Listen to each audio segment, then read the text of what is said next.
రైతులు ఇలా బాధపడే పరిస్థితి.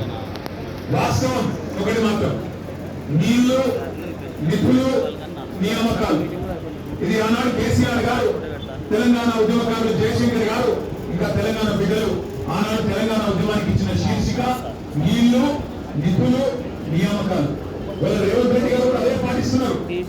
నీళ్లు, నిధులు, నియామకాలు. నీళ్ళేమో ఆయన గురువు గారు చంద్రబాబు గారికి కృష్ణా నీళ్లను, గోదావరి నీళ్లను తెలంగాణ రైతులకు సున్నం పెడుతూ, తెలంగాణ రైతుకు మోసం చేస్తూ అక్కడ కింద గోదావరిలో పడక చల్లగడుతుంటే దానికి పచ్చజెండా ఉంటాడు. కింద శ్రీశైలం నుంచి కృష్ణా నీళ్ళు పోతిరెడ్డి పాటు నుంచి తోలుకొని పోతుంటే దానికి కూడా కళ్ళు మూసుకొని చంద్రబాబు గారు చెప్పినట్టు కోవట్టు పాలన ఇవాళ నడుస్తా ఉన్నది రాష్ట్రంలో.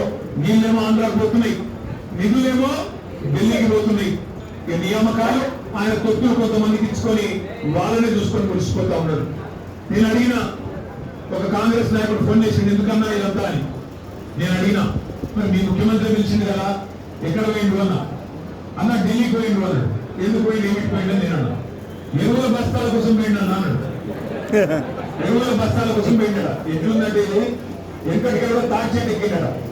ఎందుకు ఎక్కిన తాటి చెట్టు అంటే కూడకు గడ్డి కోసం ఎక్కిన అన్నాడు. రేవంత్ రెడ్డి ఎరువుల బస్తాల కోసం పోయినట్టు నమ్ముతారా రాష్ట్రంలో? రేవంత్ రెడ్డి ఏ బస్తాలు తీసుకొని పోయిండో ఢిల్లీకి అందరికీ తెలుసు.